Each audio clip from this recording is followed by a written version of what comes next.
según la OIT, hace referencia que cada año 2.000 o 2,78 millones de trabajadores mueren, pues, ¿no? Por los accidentes de trabajo.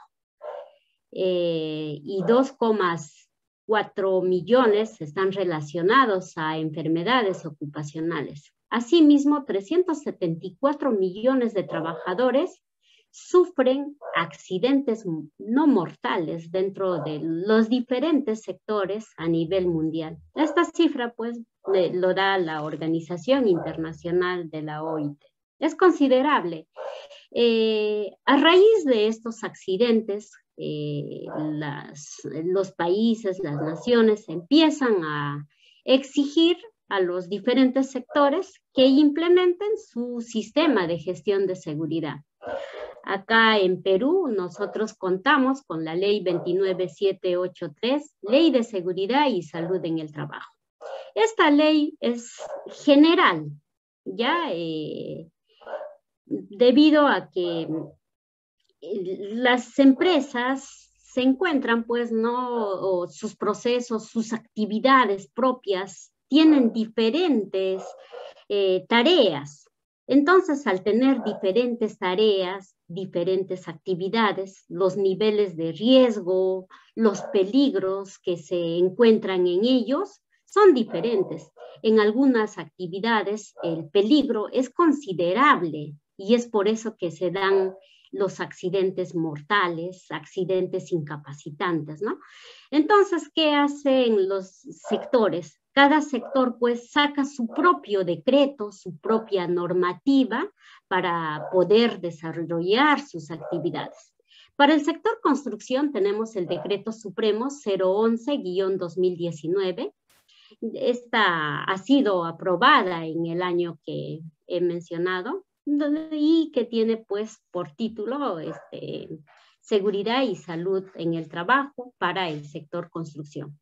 Asimismo, se tiene la norma técnica de edificación, que es la G50, Seguridad durante la construcción. A raíz de la pandemia que estamos atravesando, también el Ministerio de Salud da una resolución que en esta contempla varios lineamientos para poder mitigar el contagio masivo de la enfermedad de COVID-19. Y es, pues, la 1275, que el año pasado, en diciembre, ha sido publicada, ¿ya? Entonces, en marco a estas normativas que se menciona, el curso se va a ir desarrollando, pero tomando como referencia específica al Decreto Supremo 011-2019. El temario contempla derechos y obligaciones del empleador o empleadora, derechos y obligaciones de los trabajadores. Está también el sistema de gestión de seguridad y salud en el trabajo. Dentro de ello está el comité, la elección del comité o subcomité, o caso contrario será, pues, supervisor de seguridad y salud en el trabajo, de acuerdo a la cantidad de trabajadores que se tiene en las actividades. También está la preparación y respuesta ante emergencia, la inducción, capacitación, entrenamiento y sensibilización a los trabajadores, evaluación y mejora continua del sistema de gestión de seguridad y salud en el trabajo. También está la vigilancia de la salud de los trabajadores del sector construcción. Todo ello se irá desarrollando en el transcurso de las siguientes láminas. Como se mencionó, derechos y obligaciones del empleador.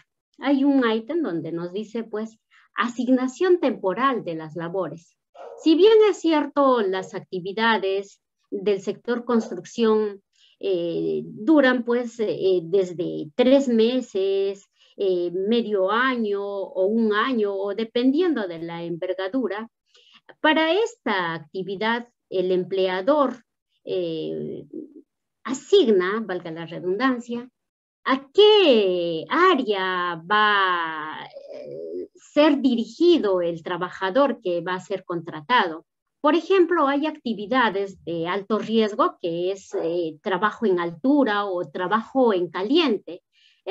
Estos señores que van a desarrollar esa actividad tienen que cumplir ciertos requisitos, tal vez experiencias que ellos han tenido en otras empresas, y al tener o al contar con las experiencias de las otras empresas, el empleador pues les designa, ¿no? Para Juanito con experiencia o certificación en trabajo en caliente, estará derivado o será o mandado, pues, valga la redundancia, a ese sector.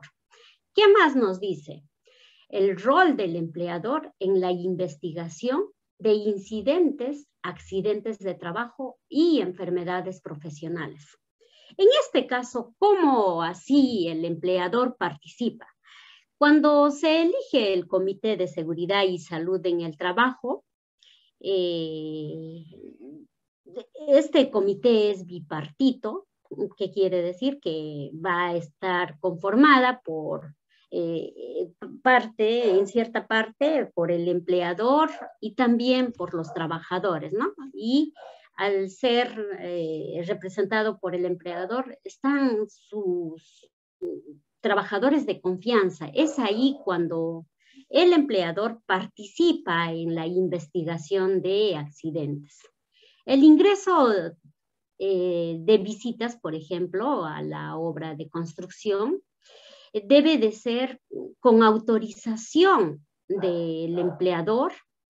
En el tema de las obligaciones, el empresario o el empleador está obligado a que el visitante cuente con los mínimos EPPs o equipos de protección personal, siendo esta pues el casco de seguridad, tal vez lentes de seguridad o los que no haya llevado este visitante a obra, ¿no? También se le exigirá el SCTR para que ingresen a obra. Luego se tendrá procedimientos para poder contemplar cómo, por dónde va a ser el recorrido de las instalaciones por los visitantes. Adicional a ello, se tendrá que tener o contar con una cartilla de seguridad donde hace referencia, pues, qué peligros se encuentran en el área de trabajo, ¿no? Se identificarán puntos, por ejemplo, zona segura, se ubicarán en esa cartilla donde se encuentran los extintores, botiquines, entre otros. ¿Qué más nos dice? Un derecho que se tiene también o que tiene el empleador es pues el control de uso de alcohol y drogas. En el sector construcción, muchos de los trabajadores suelen tener son adictos a veces con el tema del alcohol. Hay bastante ingesta de alcohol. Entonces, por el tema de la pandemia, el 2020, un poquito que se dejó de lado en controlar el dosaje o aplicar el dosaje etílico a los trabajadores. Sin embargo, a la fecha se puede aplicar, pero siguiendo ciertas consideraciones por el tema de salud, ¿no? Puede ser de forma aleatoria y controlar al trabajador, porque un trabajador en ese estado, bajo los efectos del alcohol, puede ser o es un peligro considerable para el desarrollo de sus actividades, porque obviamente puede accidentarse o generar pues accidentes a sus colegas o tal vez al proceso que se está desarrollando. También se tiene derechos y obligaciones de los trabajadores. En el caso de los trabajadores, tienen derecho a recibir información a qué peligros ellos se encuentran expuestos. Como ya mencioné, cada tarea o cada actividad que se va desarrollando tiene ciertos peligros, ciertos riesgos, ¿no? Entonces, en la inducción de seguridad o al inicio de sus labores, el trabajador es orientado por un capataz tal vez o por el propio ingeniero de los peligros, ¿no? O cómo va a ser el procedimiento para dicha actividad que el trabajador va a ser asignado. También todo trabajador tiene el derecho de pasar su examen médico. Este, a su vez, tiene el derecho de acceder a su examen médico ocupacional, ¿no? Para ver, pues, en qué condiciones se encuentra su salud. Puede ser tal vez que este señor sufra de hipoacusia, ¿no? Entonces, el médico ocupacional le informa al trabajador que padece de alguna enfermedad u otra. ¿Qué más, qué derecho más tiene el trabajador? Cuando hay un ambiente que pueda generar daño, ¿no? El trabajador está en todo el derecho de decir, pues yo no puedo laborar en esas condiciones, ¿no? Es su derecho.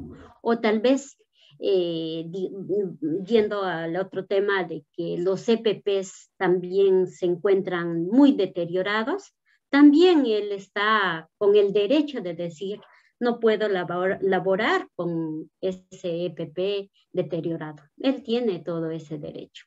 ¿Qué más?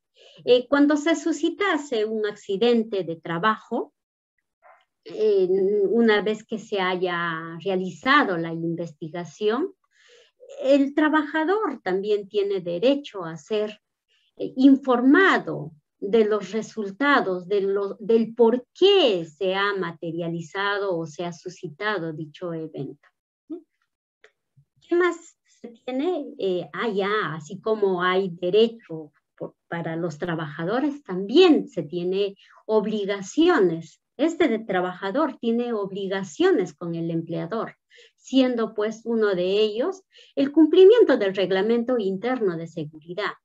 Entonces, cuando el trabajador ingresa a laborar, es remitido o se hace la entrega del reglamento interno al inicio, ¿no?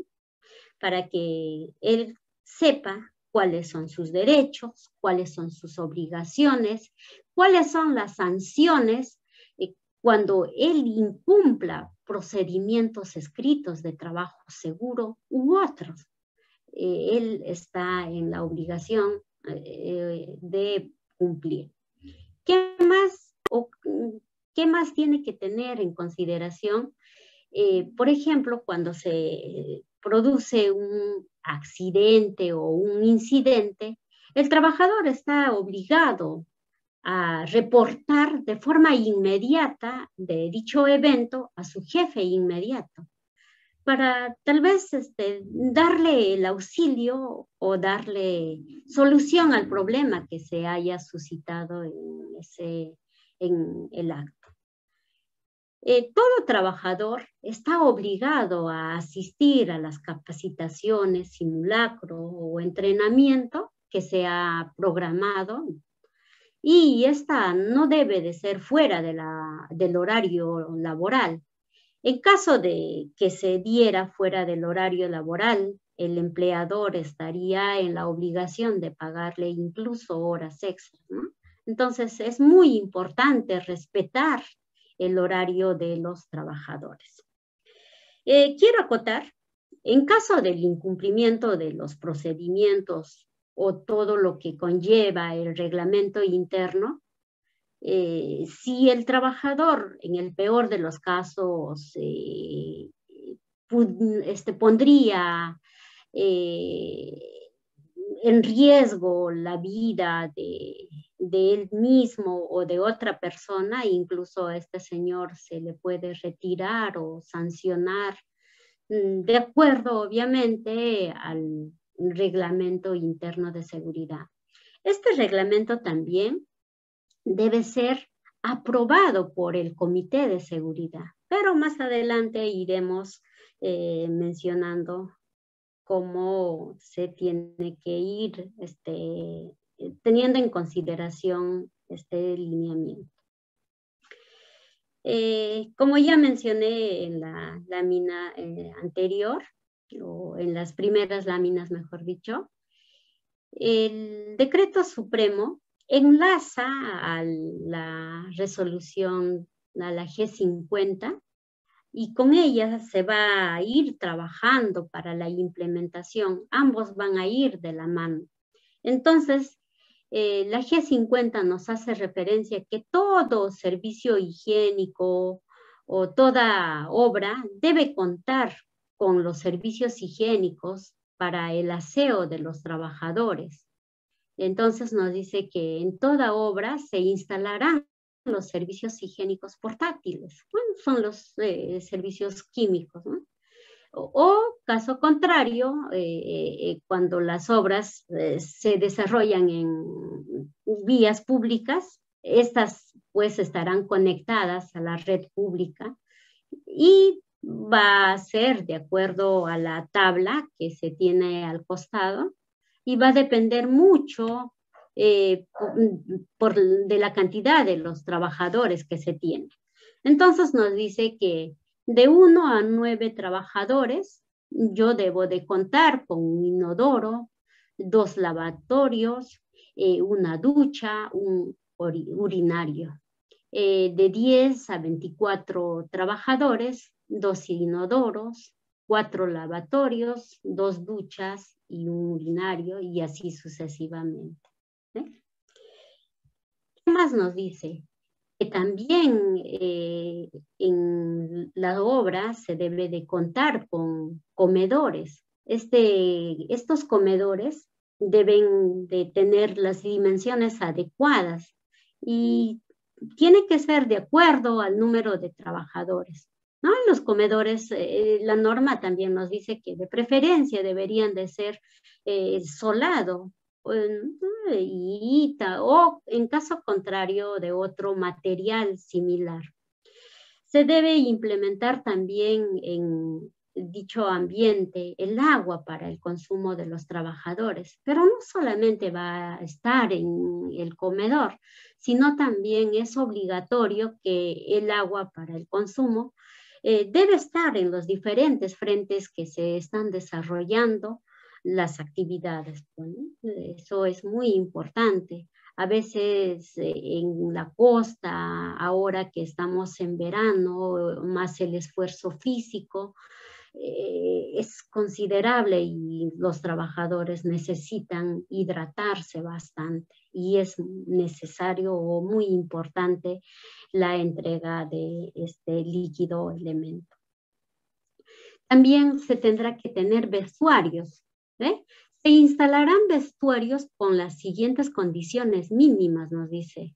Deberán estar instaladas en ambientes cerrados, nos dice, las dimensiones, con dimensiones adecuadas de acuerdo al número de trabajadores. Es necesario, ¿no? Y este vestuario debe ser obviamente individual, aunque durante el tiempo que voy laborando en el sector construcción no siempre se cumple. Por ejemplo, acá se tiene una obrita, yo ahorita estoy supervisando una obra en una zona rural, hemos tratado de adecuar, acomodar el vestuario, no se cuenta con solado, pero se ha acondicionado de la mejor forma. Nos dice también que el vestuario debe contar con pisos de cemento u otro equivalente. Los vestuarios contarán con casilleros por cada trabajador. Obviamente para que el trabajador deje sus pertenencias o algún objeto de valor dentro del casillero, ¿no? Y esté más seguro sus pertenencias. También se tiene el plan y organización del sistema de seguridad y salud en el trabajo. Con respecto al plan y organización del sistema de gestión de seguridad, el empleador antes del inicio de sus actividades tiene que ya ya debe estar elaborado este plan para el inicio de la ejecución del proyecto. Este plan contempla pues varios ítems, como se puede ver en la lámina, siendo uno de ellos el objetivo, el alcance de la obra, la descripción del sistema de gestión de seguridad y salud en el trabajo, la política, que es muy importante del sistema de gestión de seguridad y salud en el trabajo, el presupuesto que se está asignando para el tema de seguridad, la organización y responsabilidad para el desempeño del sistema de gestión de seguridad y salud en el trabajo. Es importante todo ello y elementos del plan. Este plan de seguridad y salud en el trabajo debe tener fecha, qué año ha sido elaborado, quiénes lo han elaborado, debe estar firmado incluso este plan cuando este se haya aprobado. Como ya mencioné, yo cito el objetivo del plan. ¿Por qué? Porque este punto, este ítem es muy importante, incluso debe estar ubicado en la obra, en una zona estratégica, donde los trabajadores puedan ver, puedan apreciar, o cuando venga supervisión o es una fila a inspeccionar, este objetivo debe estar muy claro y visible en un punto, valga la redundancia, estratégico. ¿Ya? ¿Qué más? El alcance también es muy importante. También tiene que estar a vista de todos los trabajadores. También se tiene que describir o publicar la política, ¿no? Y, la política, pues, es el compromiso del empleador en el tema de seguridad con los trabajadores. Entonces, esta política también tiene que, incluso cuando el trabajador ingresa, debe de entregarse a los trabajadores de forma digital o ya sea física, bajo un cargo incluso. Esta política tiene que tener una fecha cuando se ha comprometido el empleador. Tiene que tener sí o sí la fecha. Por ejemplo, acá no se tiene la fecha. La política también tiene que tener la rúbrica o la firma del gerente, ¿no? ¿Quién aprueba? Si la política o no hay un compromiso, el tema del sistema de gestión es un poco difícil de su cumplimiento. El empleador tiene que estar muy comprometido con todo lo que es la política. Es muy importante que gerencia o, valga la redundancia, el empleador debe estar sí o sí debe de cumplir, ¿no? Porque si no, no funciona el sistema de gestión. El plan, acá se puede describir, hay varios ítems, ¿sí? Y esto es el desarrollo del plan que se tiene que tener en consideración. Dentro del plan también se tiene que tener la matriz de identificación de peligros, evaluación de riesgos, para determinar su respectivo control. En toda obra, obviamente, como ya mencioné, en toda actividad, en toda tarea, hay peligros, ¿no? ¿Y qué es un peligro? Es fuente, es situación o acto con potencial de causar daño al ser humano, no solamente a la persona, sino también al proceso o al medio ambiente. Acá, por ejemplo, podemos apreciar en la imagen que se tiene un peligro químico, ¿no? Hay una gran cantidad de polución, es considerable, Entonces, este señor puede sufrir si es que no reúne las condiciones. El señor puede sufrir de afecciones respiratorias o con el tiempo, pues, sufrir de neumoconiosis, pero va a depender mucho del tipo de material al cual está expuesto. El tiempo es muy importante, el tiempo de exposición al cual se encuentra expuesto este trabajador. Y el riesgo, pues, si bien es cierto, acá tenemos el peligro químico que es el polvo, ¿cuál será el riesgo? El riesgo es que este señor inhale ese material particulado, ¿no? Entonces el concepto de riesgo será, pues, es la probabilidad, ¿no? Que ocurra dicho suceso, ¿no? Y como consecuencia, pues, genere un daño. Acá vemos una consecuencia, podría ser una proyección de una esquirla y se ha materializado dicho evento, ¿no? Y conllevando, pues, en el peor de los casos, en un accidente o con ello en una enfermedad que podría darse por el propio accidente. Ya, estos conceptos es muy importante saber. Esto a su vez se tiene que brindarles en las capacitaciones, brindarles a los propios trabajadores, se tiene que informarles qué es un peligro, qué es un riesgo y cuáles son las consecuencias. Es muy necesario. Para eliminar los peligros y los riesgos, pues se tiene la pirámide de riesgos. Una de ellas, la más efectiva, es la de eliminación. ¿Cómo se podría realizar este tipo de procesos? Uno es, por ejemplo, si es que yo estoy desarrollando una actividad, a ver,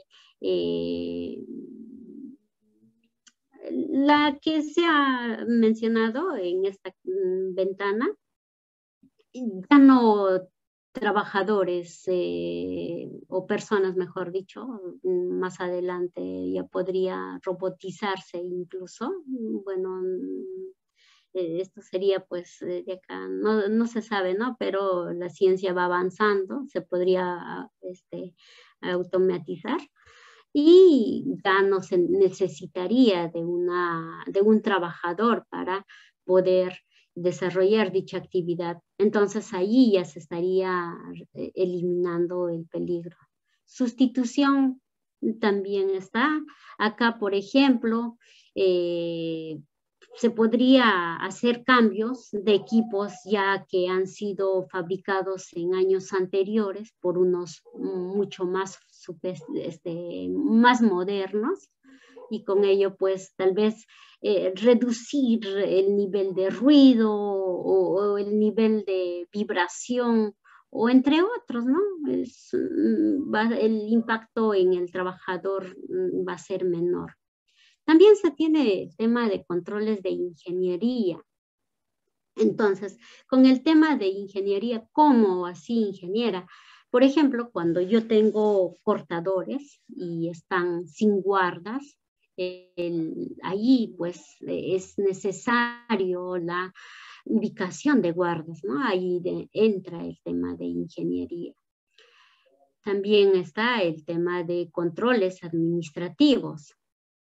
Para el tema de control administrativo está pues más el tema documentario, está la elaboración de procedimientos escritos de trabajo, reglamento interno de seguridad, está las capacitaciones, las charlas, entre otros que se tiene que tener en consideración. Y la última barrera, ¿no? Que es blanda, es la entrega de los equipos de protección de seguridad para cada trabajador.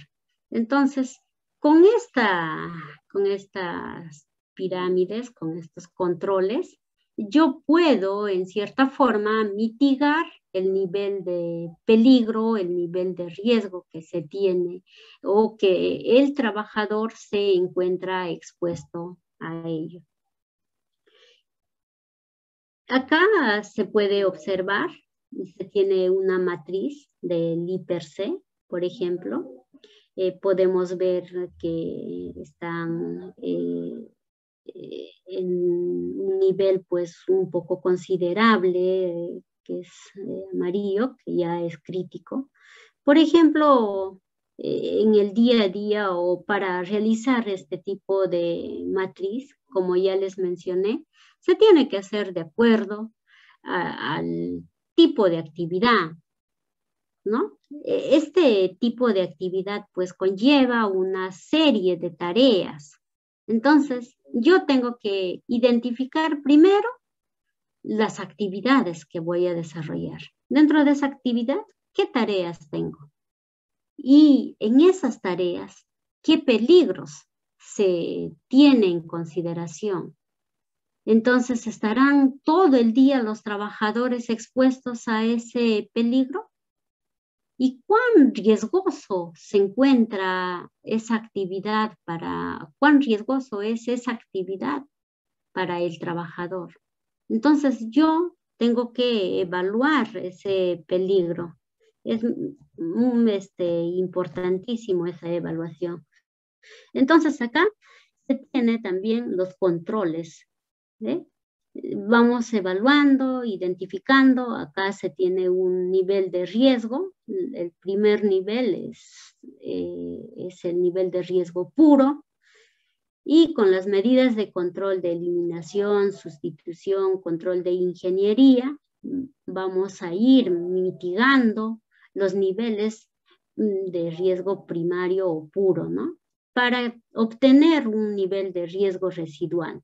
Ya, por ejemplo, acá tenemos en campo, los trabajadores se encuentran pues todo el día desarrollando a plena luz a la intemperie, y uno de los peligros que se tiene durante el día es pues la radiación ultravioleta, ¿no?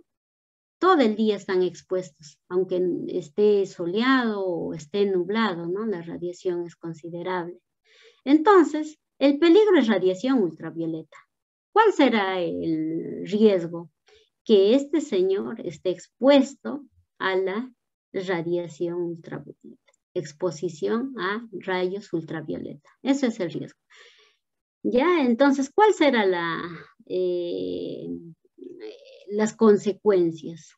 Uno será pues daños dermatológicos, insolación, eh, eh, ¿qué más podría ser la consecuencia? Tal vez hay una persona muy sensible a la piel, incluso le podría generar cáncer a la piel u otro, ¿no?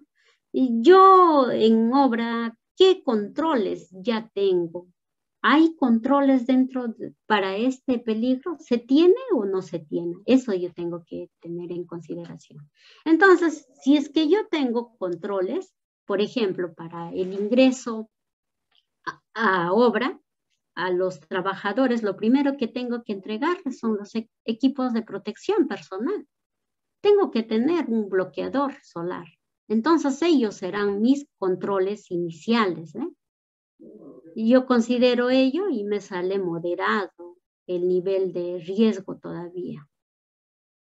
Entonces, ¿qué medida más de control tendré que tener en consideración para disminuir este nivel de riesgo moderado? Tengo que tener en consideración, pues, tal vez capacitaré, ¿no? Daré charlas de 5 minutos en el tema de exposición a radiación solar. ¿Ve? Y de esa manera yo voy ponderando y acá ya me va a salir un nivel de riesgo menor en comparación al nivel de riesgo puro. Y de esa forma vamos a ir elaborando la matriz de IPERCE. Por ejemplo, acá en obras, acá tenemos pues zanjas abiertas, ¿no? Es un peligro. Y acá fácil, cualquier niño puede caer a esta zanja. Mejor dicho, esta zona es urbana y obviamente hay niños. Entonces un niño puede incluso acá caerse, ¿no? Por ejemplo, acá ya un transportista se ha caído, ¿no? La llanta del propio vehículo ha caído acá a la zanja. Entonces es importante las medidas de control. Acá ya se aplican las medidas de control de EPPs, ¿no? Una forma de mitigar es pues la delimitación de estas zanjas. Delimitamos, señalizamos, consideramos pues desvíos, consideraremos pues obras a 100 metros para que ya no se materialice dicho evento. ¿Qué más nos dice? Cuando se tiene trabajadores o va a haber ingreso de trabajadores nuevos, el decreto nos exige, ¿no?, que todo trabajador nuevo debe recibir su inducción de seguridad.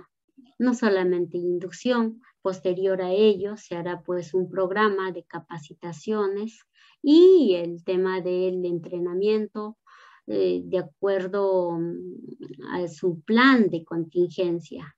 Asimismo, se tendrá en consideración la sensibilización en el día a día, ¿no?, mediante las charlas de 5 minutos. Por ejemplo, acá se puede observar que se brinda la inducción de seguridad, pero respetando el distanciamiento que corresponde, ¿no?, de 1.5 de distancia, ya que estamos en un contexto de pandemia, ¿no?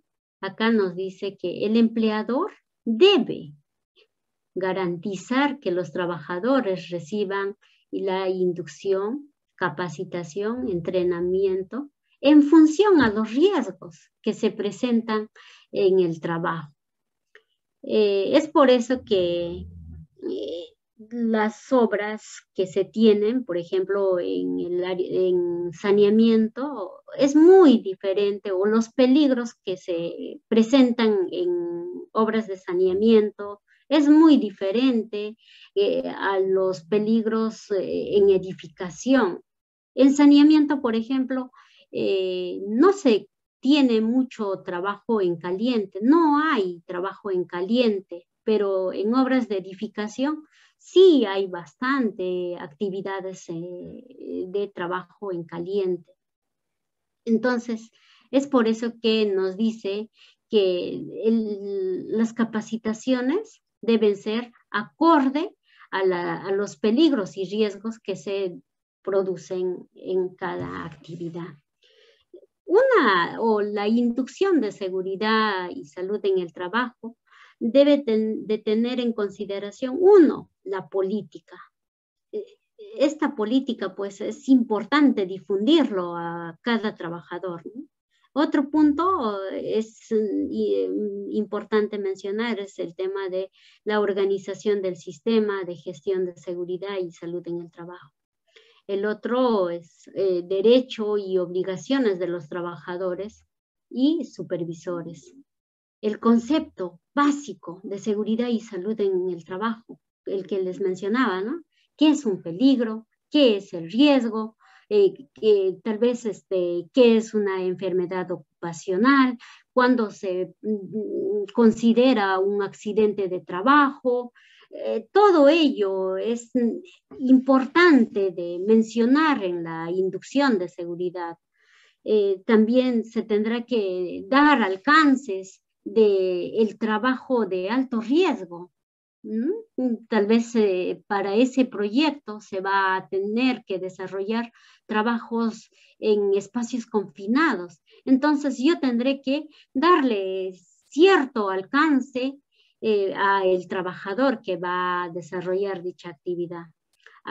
Otro punto que nos exige la norma es que yo al trabajador tengo que enseñarle cuáles son los códigos de colores, la señalización, los equipos de protección, entre otros. Es importante. Por ejemplo, acá, la normativa nos exige, ¿no?, que debemos de entrenar a los trabajadores en el tema de prevención o cómo vamos a actuar ante un inminente accidente. Por ejemplo, acá se puede apreciar, se ha hecho un simulacro, se está simulando que este señor ha sido atropellado por un equipo pesado, y se cuenta pues con un licenciado y está enseñando o brindando el entrenamiento al trabajador para que pueda dar respuesta inmediata ante ese tipo de situación. ¿Qué más? Dentro del plan se tiene que tener un programa de capacitación. La norma nos exige ¿cuántas capacitaciones? Bueno, la 011 nos hace mención de 7 capacitaciones como mínimas, nos dice la 011. Entonces, 7 capacitaciones al año podría ser, pero va a depender, como les mencioné, va a depender mucho de la envergadura o de la duración, mejor dicho, del proyecto. Ya, en mi caso yo suelo brindar capacitación de forma mensual, ¿no? Hago la coordinación con residente y fijo pues, ¿no?, la capacitación correspondiente. Entonces, con este programita nosotros vamos dando el avance, qué actividad se ha desarrollado, si se ha capacitado en el tema de brigadas, ¿no? Y también si se ha capacitado en las actividades de trabajo en caliente o entre otros, ¿no? Como les mencioné, de acuerdo a la actividad que se está desarrollando. Es muy importante tener en consideración.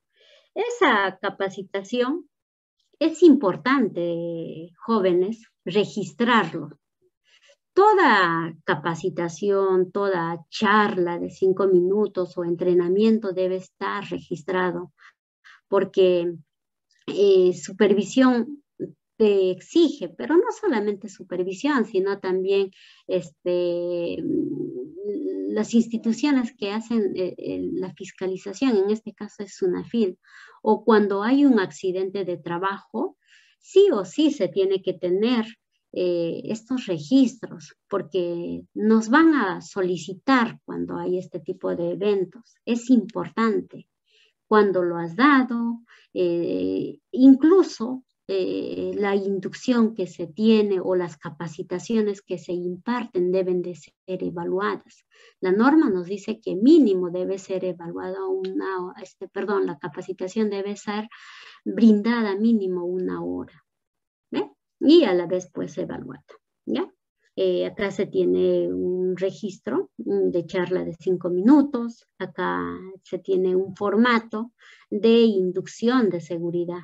Este formatito está más completo y se detalla todos los lineamientos que se ha mencionado en la lámina anterior. Y acá se tiene pues la charla de 5 minutos o 10 minutos nos habla la norma, ¿ya?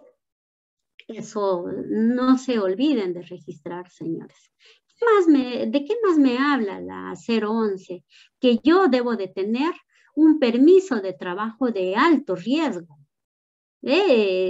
Obras tiene varias actividades que conllevan trabajos de alto riesgo. Por ejemplo, acá se tiene una actividad de excavación para buzones. No sé si pueden ver, el trabajador está en una superficie baja, que ya la excavación es de 4 metros de profundidad. Por lo tanto, ¿qué nos dice la norma? Si es el nivel sobre el piso mayor a 1.8, ya se está considerando como un trabajo en espacio confinado, porque no hay, es limitada la salida, la oxigenación incluso ya no es normal como un área libre, ¿no? Entonces nos dice, el trabajo en espacios confinados es considerado pues en actividades como tanques, cisternas, cámaras, excavaciones profundas, ¿no? Acá el que estaba mencionando, ¿no? Acá, por ejemplo, este trabajador está sin arnés y eso ya es falta para el empleador, ¿no? O para el que está encargado de dicha actividad. ¿Qué más nos dice? En esta actividad hay riesgos, como mencioné. ¿Y qué puede haber? Uno, acá este señor está haciendo el picado de ese talud, está nivelando. Entonces hay bastante material particulado y por ende ya pues el oxígeno va disminuyendo. Es un poquito, es peligroso dicha actividad. El trabajo en altura también es un trabajo pues que conlleva o es necesario darle su permiso de trabajo a los que van desarrollando. ¿No? Y sabemos, ¿no? Que el trabajo en altura es considerado cuando las actividades son pues sobre el nivel del piso a 1.80 sobre el nivel. Acá, por ejemplo, se tiene un trabajador que sí está desarrollando sus actividades y está con su arnés anclado incluso en un punto para el desarrollo de dicha actividad. Para esta actividad se tiene que tener sí o sí un sistema de detección, como mencioné, arnés cuerpo completo, se tiene que tener su línea de vida, con amortiguador de impacto incluso. Este amortiguador debe de tener 2 mosquetones y un punto de anclaje. Es importante ello. También se tiene que, otra actividad que se considera de alto riesgo es el trabajo en caliente. Otra actividad de alto riesgo son excavaciones profundas. La G50 nos dice que las excavaciones que son mayor a 1.20 ya se podría considerar que ya esta actividad ya va siendo un poquito riesgosa. ¿Ve? Pero si ya pasa el 1.80 ya sí o sí hay que generar su permiso de trabajo de alto riesgo. Este PETAR tiene un tiempo, un turno.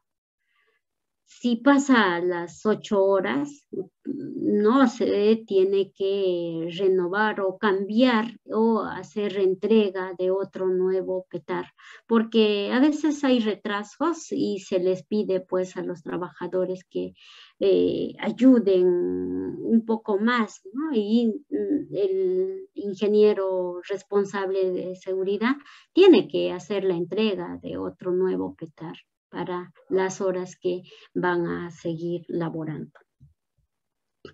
¿Qué más? Otro de los registros que se tiene que tener en consideración en obra, generalmente se utiliza el ATS, un análisis de trabajo seguro. Ahí pues detallan, ¿no? Cada actividad, como les mencioné, cada tareita conlleva un peligro. ¿Ve? Acá, bueno, no está tan legible. Acá hay diferentes tareas de la actividad que se va a desarrollar. Entonces, el primer peligro que acá los trabajadores han detallado es el virus, ¿no? Y el riesgo es pues que ellos se enfermen con la enfermedad COVID-19. ¿Ve? Entonces, también tiene sus medidas de control. ¿Qué medida de control tendrá que tener en consideración el trabajador? Pues el uso de la mascarilla, el distanciamiento, lavado de manos, las que ya vamos conociendo. Acá tengo otro modelito, otro registro, que es el hipercontinuo. También puedes aplicarlo, en algunas obras suelen aplicar el hipercontinuo. Este ATS tiene que estar firmado, señores. en campo, los señores, los obreros lo desarrollan y firman, ¿ve? Como se puede apreciar acá, ahí está cada trabajador firmando. Y lo firma el maestro de obra, lo firma el residente y el ingeniero en seguridad. Al igual acá, este es el hipercontinuo. Y acá pues se puede ver, ¿no? Los peligros, ay, perdón, y los riesgos. Acá tenemos también el trabajador ha identificado uno de sus peligros que se encuentra en el ambiente. Nos dice que es el virus, ¿no? Y el riesgo pues es enfermarse con la enfermedad del COVID-19. ¿Eh? Entonces, ¿cómo se desarrolla este documento? Yo diré, pues, acá tenemos frecuencia, al costado tenemos la gravedad, nos dice. Entonces, dentro de la obra, ¿con qué frecuencia, o yo me preguntaré, pues, ¿no? ¿Con qué frecuencia el trabajador se enferma con COVID-19? ¿Será a menudo, semanal, diario? De esa forma iré preguntándome. ¿Cuál ha sido la gravedad? ¿Habrá habido muerte? ¿No? Todas esas cosas. Por ejemplo, el año pasado yo he tenido incluso un muerto por COVID-19. Es por eso que acá se ha tenido. Mencionan los trabajadores que ya ha habido un caso, incluso ha sido mortal, ¿ve? Ha sucedido y ha sido mortal, me ha salido número 2. Es por eso que los señores consideran el número 2 en rojo. Y toda actividad en rojo no se puede desarrollar. Para ello se tiene que tener las medidas de control, siendo una de ellas pues el uso de las mascarillas, ¿no? Pero a pesar de ello, pues el COVID el año pasado era considerable, era fuerte, pero en cierta forma se ha ido trabajando, ¿no? Era necesario desarrollar las actividades. Otro peligro que se ha identificado era pues la falta de orden y limpieza. Otro, excavación manual, ruido. Durante las actividades se identifican una serie de peligros, una serie de riesgos y los trabajadores van ponderando. Eso hay que tener en consideración. Otro punto importante que nos habla ambas normas, nos dice que el empleador sí o sí está en la obligación de entregarle los equipos de protección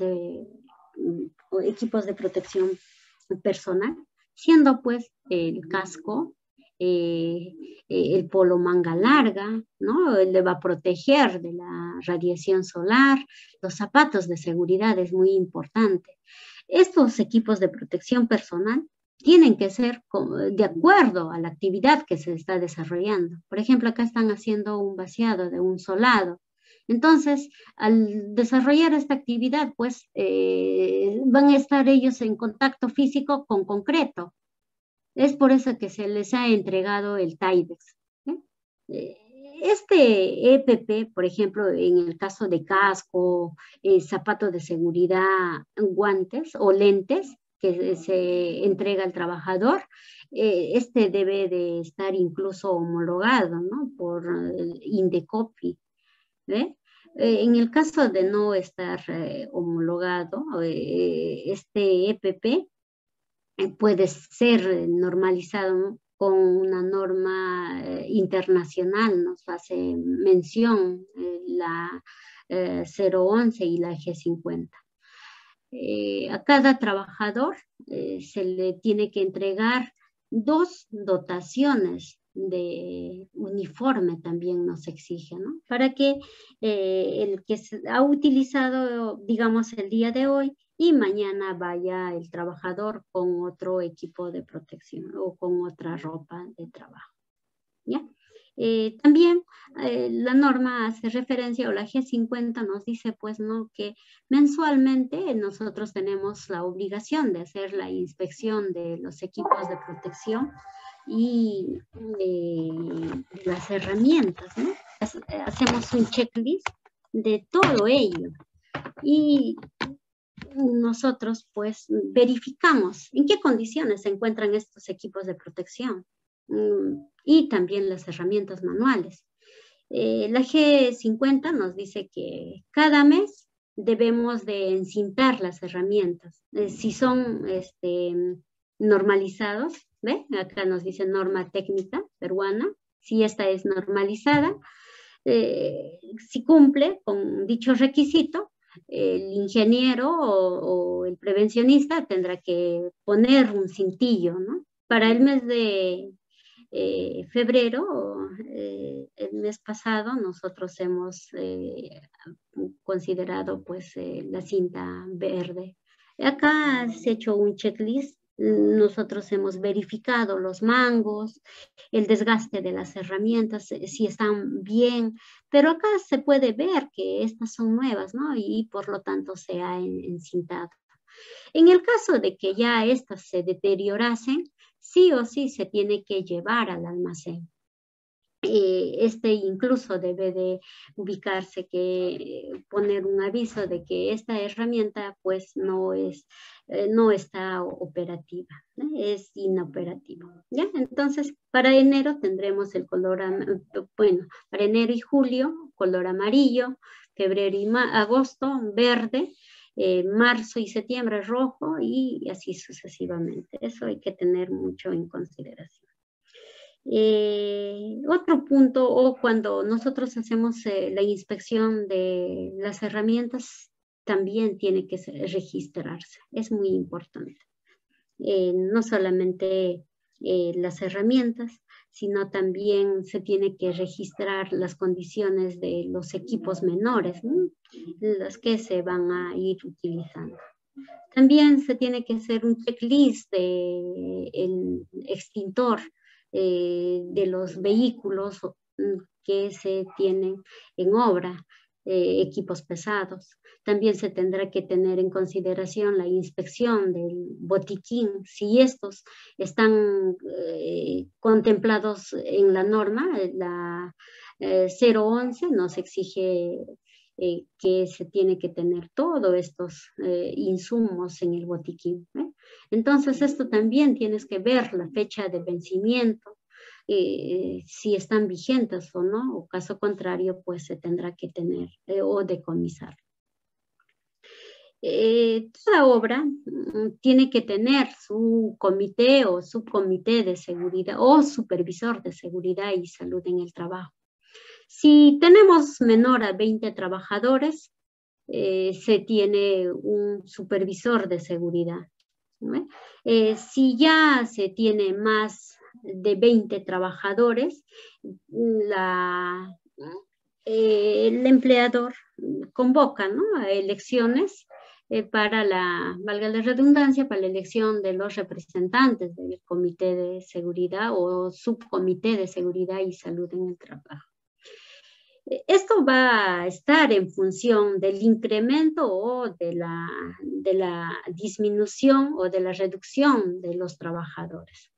Acá mencionamos, si hay mayor de 20 trabajadores, se tiene que conformar el subcomité o el comité de seguridad. Si hay reducción, nuevamente volveremos a tener un supervisor de seguridad. Acá se tiene cantidades mínimas del comité de seguridad. Nos dice, ¿no?, que va a depender mucho la cantidad de los representantes, va a depender de la cantidad de trabajadores que se tiene en la obra. El comité de seguridad tiene los siguientes lineamientos a considerar. Uno, está pues el mandato del subcomité o supervisor de seguridad y salud en el trabajo. ¿Cuánto tiempo este señor va a tener la encargatura, ¿no? Y luego está el tema de conformación del subcomité de seguridad, el proceso de elección de los representantes. Acá, pues, como se puede ver, nosotros vamos a elegir, ¿no?, al quién nos va a representar. Los señores hacen una lista, o esto es elegida, o claro, es elegida por el sindicato mayoritario para que sean los representantes de los trabajadores. Acá también hace referencia a la designación de los representantes del empleador ante el comité. Entonces, en este AITE, el empleador elige a su gente de confianza. En obra, por ejemplo, el quien es, en su mayoría, quien representa al empleador es el residente y el ingeniero de seguridad. Pero ellos son los que tienen esa encargatura. Y teniendo en cuenta ello, se inicia pues la convocatoria de instalación del subcomité de seguridad y salud en el trabajo. Acá nos dice que yo tengo de 20 a 100 trabajadores, mínimo 4 representantes titulares. Así como hay titulares, también va a haber suplentes, ¿no? Y si yo tengo de 101 a 300 trabajadores, será 6 y así sucesivamente. La 011 no solamente habla del Comité de Seguridad y Salud en el Trabajo, también nos habla de un comité técnico de coordinación en seguridad y salud en el trabajo. Acá se hacen las coordinaciones, ¿no? Acá, por ejemplo, nos dice, tiene que tener un requisito, deben de contar con experiencia es más, nos dice que debería de tener una formación en el tema de seguridad los que van a ser representantes en el comité técnico, mientras que en el otro del subcomité de seguridad solamente nos dice, ¿no?, el trabajador debe ser el trabajador neto de la empresa. Acá tenemos un organigrama del comité que son menor a 100 trabajadores. ¿Qué más nos dice? Que tenemos que tener un plan de respuesta ante emergencia, ¿no? Preparación y respuesta ante emergencia. Acá, dentro del plan anual o en el plan de seguridad, se tiene que contemplar el plan de respuesta ante una emergencia. Este plan de respuesta a emergencia tiene que estar en base al IPERS. Sí. Ello también contempla cómo va a ser la comunicación, cómo, si es que se suscitase un accidente, cómo yo informo de dicho evento, ¿no? Ya sea por